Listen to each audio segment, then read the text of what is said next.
আসসালামু আলাইকুম। আমাদের সমাজ ব্যবস্থা বর্তমানে নষ্ট হয়ে গিয়েছে।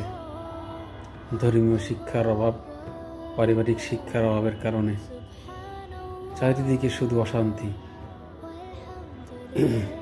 দুঃখজনক হলেও সত্য যে বর্তমানে আমরা দেখছি একজন মা অথবা একজন পিতা ৫-৭ জন সন্তান লালন পালন করে বড় করে, কিন্তু সেই ৫-৭ জন সন্তান যখন বড় হয়ে যায়, তখন সেই একজন মা অথবা একজন বাবাকে লালন পালন করতে তাদের কষ্ট হয়ে যায়। এই হচ্ছে আমাদের বর্তমান সমাজের অবস্থা। আল্লাহ যেন আমাদের এই সমস্যা দূর করে দেন, সমাজে ইসলামের শান্তির বার্তা বয়ে নিয়ে আসুক, এই দোয়া করি। আমিন।